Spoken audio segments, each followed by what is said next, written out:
The Lord sent me to bring glad tidings to the poor and to proclaim liberty to captives.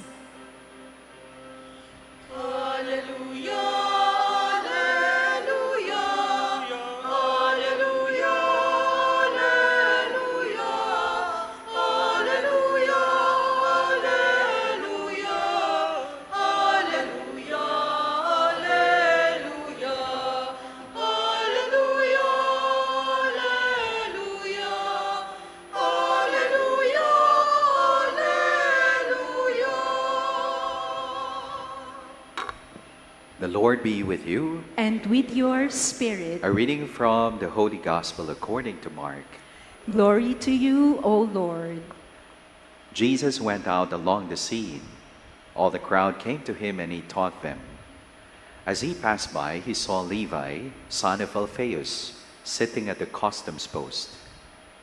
Jesus said to him, "Follow me." And he got up and followed Jesus.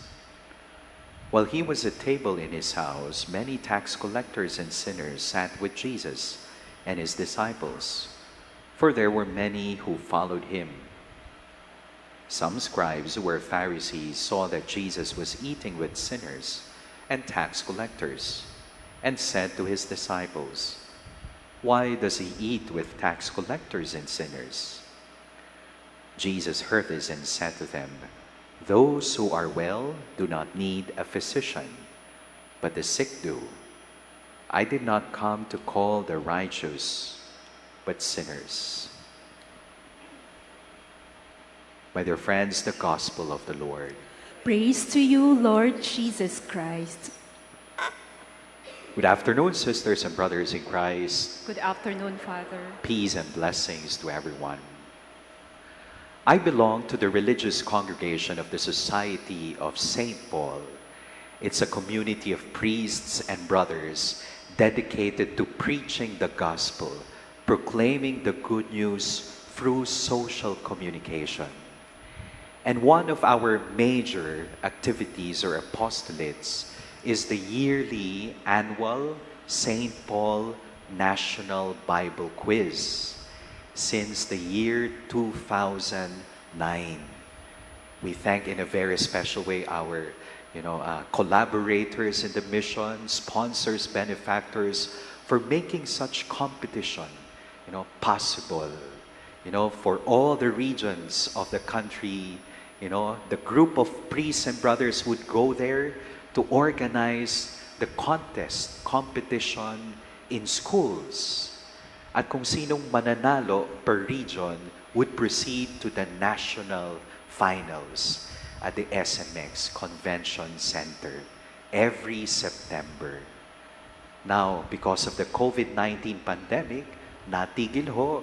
But last year, we were able to relaunch the St. Paul National Bible Quiz Hybrid Edition. Online, yung regional eliminations, but face-to-face yung national competition. Last, I think that was 3 years ago, during the 10 years, around 2,000 students who participated in the competition. Napakaganda hong tignan, to witness such competition, tagisan ng talino ng mga kabataan tungkol sa salita ng Diyos, instilling camaraderie. But we're also encouraging the students that the real contest is not the Bible quiz, but the real competition is their life. Yun ang tunay na kompetisyon. Kung papaano ho natin isasabuhay ang salita ng Diyos sa ating buhay. Discernment, listening, and application of the Word of God in our daily lives. That is the true competition. My dear friends in Christ, in our readings today, the Word of God tells us that the Word of God is alive and active. The Word of God comforts us, consoles us, inasmuch as it also confronts us, challenges us to change our mindset, our attitudes, pagbabago ang hatid ng salita ng Diyos. It informs the mind, it inspires the heart, it impels us to action. Head, heart, hands. No? Yun po ang hatid ng salita ng Diyos. Narinig ho natin sa ating gospel reading, the calling of Levi. And it's a comforting call, commissioning of a sinner, a public sinner.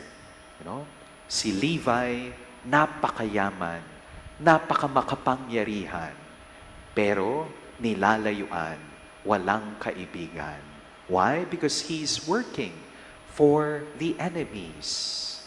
But then, our Lord Jesus, the Word incarnate, saw something good in Levi or Matthew.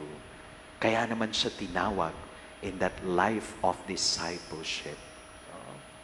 In our first reading, it says here, inasmuch as the Word of God comforts us, God Himself is merciful. He is also just.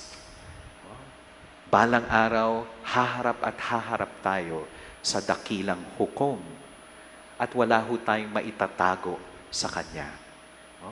The Word of God is the standard of our Christian life. Every day of our lives, we ask ourselves, at the end of the day, ano yung nagawa natin? Ano yung nakaligtaan nating gawin? Ano yung dapat nating gawin? What have we done? What have we failed to do? And what we must do for the next day? My dear friends in Christ, this is my hope and prayer that indeed the Word of God would truly not only inform us, but inspire us, impel us to change. At alam po natin, napakahirap ho ng paglalakbay mula ho sa isip papunta sa puso. That's a complicated journey from the head to heart. How much more from heart to hands? That is why we have the Spirit of God who will truly help us incarnate and manifest, fulfill the Word of God in our lives. Amen.